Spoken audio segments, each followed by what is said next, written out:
Lord. ఈరోజు బాప్తిసం ఇచ్చే యోహాను గురించి మనము చూసుకుందాం. వారి తల్లిదండ్రులు ఎవరో మనము చూసుకున్నాము.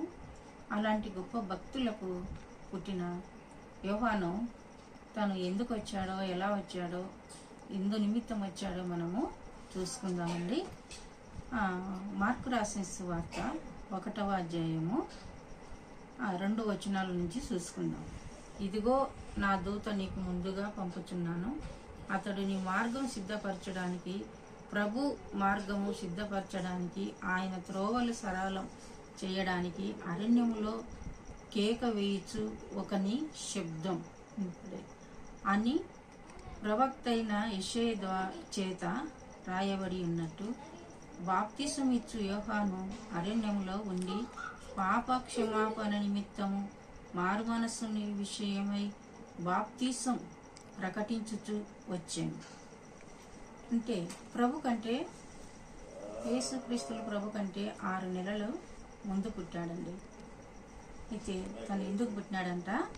యేసయ్య మార్గం సరళం చేయడానికి, ఆయన త్రోవలు సరళం చేయడానికి క్రీస్తు వస్తున్నాడన్న విషయానికి ముందుగానే తను ఏం చేస్తున్నాడంట? సువార్త ప్రకటిస్తున్నాడంట.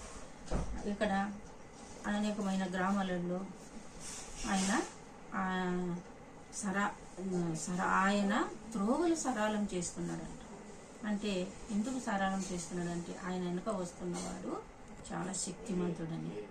అంతేకాదు పాప క్షమాపణ నిమిత్తము బాప్తిసము ఇస్తూ వస్తున్నాడంట. అనేకులు పాపులు వాళ్ళ పాపాలు ఒప్పుకొని ఎవరి చేత? యోహాను చేత బాప్తిసము తీసుకుంటున్నారు.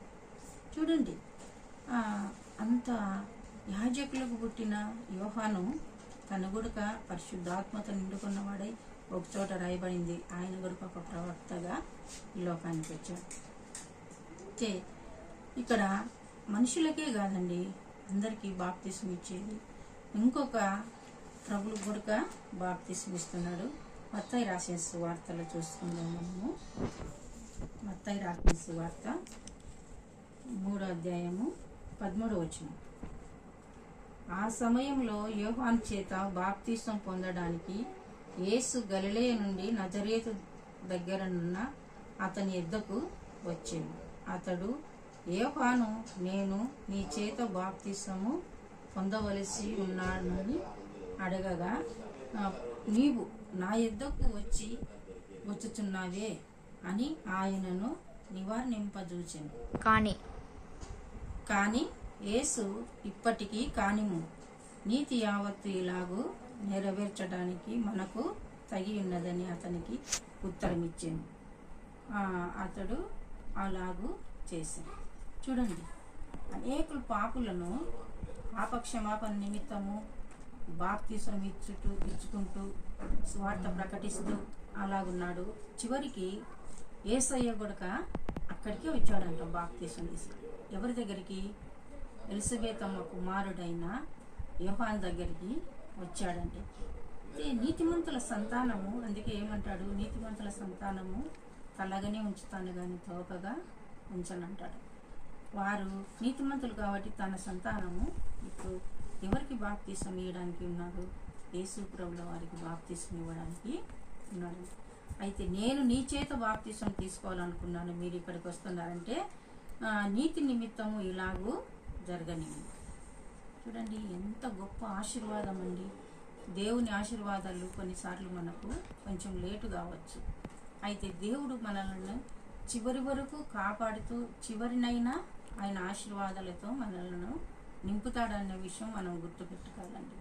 దేవుని నమ్ముకున్నాము, మాకు ఏ ఆశీర్వాదాలు లేవు, నష్టాలు, కష్టాలు, నిట్టూపులు ఇవన్నీ మనం అనుకోవద్దండి. ఇక్కడ ఎలిజబెతమ్మ కుమారుడు బాప్తిసం ఇచ్చు యోహాను ఏమైపోయినాడు? అనేకులను దేవుని వైపు తిప్పాడు.